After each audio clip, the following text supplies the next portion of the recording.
dungeon system here in Nevada is the place that I'm at is a minimum security prison, a minimum security dungeon where I've kind of laid it out in a couple of videos on and talking with the editor, and it's just this big room where there's just beds. Not so much that the guards are mean. It's just kind of like a schoolyard bully who will, tell you to shut up, and you have to shut up.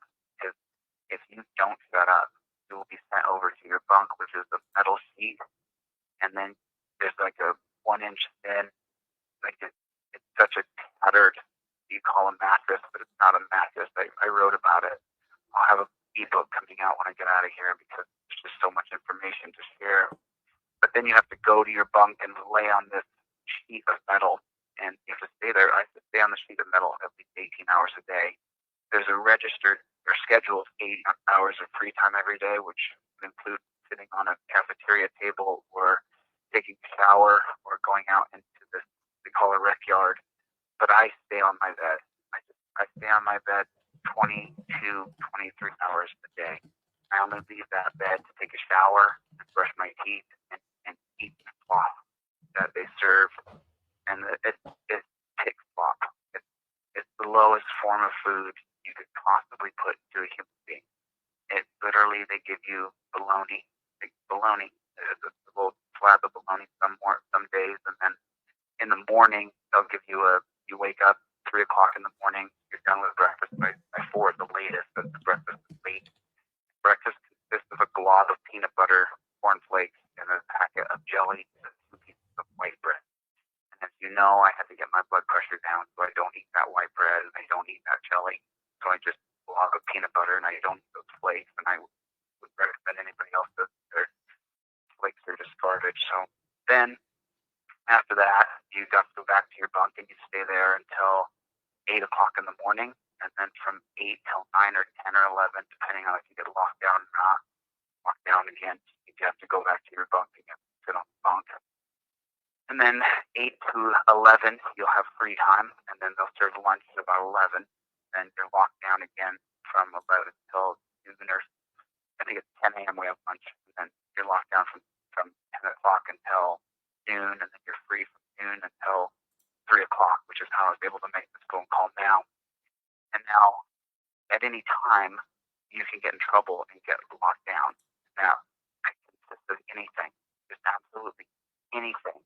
For example, there's 4 aisles here. If you walk down an aisle that your bunk is not on, you'll be locked down for 24 hours. That's where you cannot leave your bunk for 24 hours. And then there's a lot of personalities in here. So someone might say you're looking at them. It's the most ridiculous. So then you're free till 3, or supposed to be free. I can be on the phone, the cafeteria table, or on my bunk. That's free time, or in the shower. And so then I'll be locked down again in exactly 1 hour, if not sooner. And then I'll be back on my bunk from 3 until 7 o'clock. So dinner at 7 o'clock, and then you're free again from 8 p.m. until 11 p.m. or 7 p.m. until 10 p.m. That's what my days are like. That's kind of what I'm living day in and day out. So for the past 3 or 4 days, I've just been downloading to the editor how I think and what I think, and just sharing with you guys my thought processes and how I see the world and how I see the world. And now, more than ever, these petty squabbles between people who are on the side of transparency and liberty, they must be squashed. We must unite at some way, some level.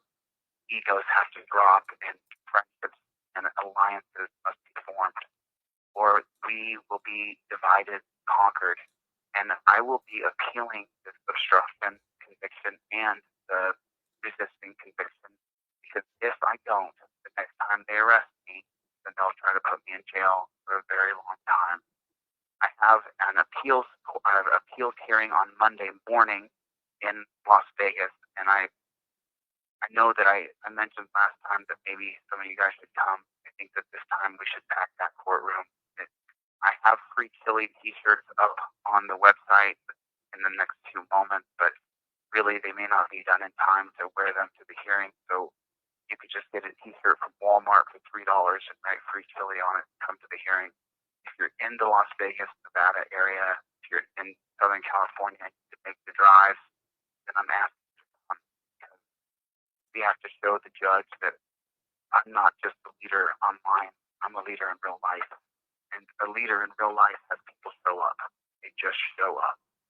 We need to pack that courtroom full of people that all are united with the same message, that the tyrannical sentencing and the wrongful arrest should not go unnoticed by real people who show up. They know, free him. And I'm going to keep it together during this talk because I have to.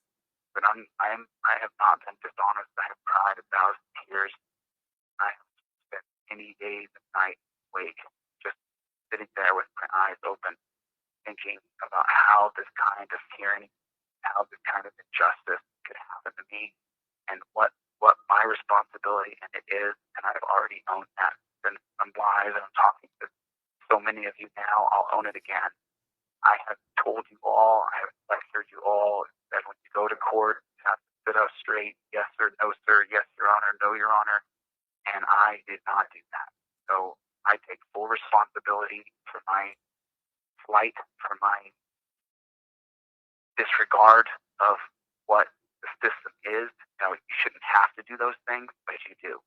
And because I didn't do them, and I gave that, the wife of the cop, the judge, her last name, Zimmerman, is exactly that of her ex-husband, Lieutenant Zimmerman from Las Vegas Metro Police Department.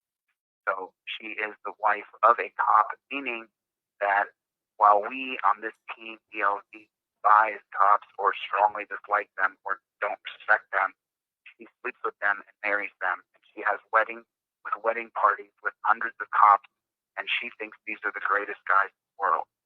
So when I acted... This call is being terminated by the facility. Oh boy, that's not good.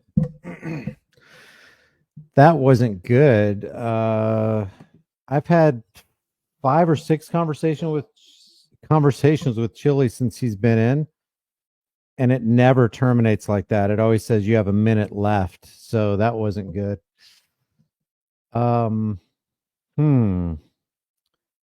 Oh, it's because he was talking about Zimmerman.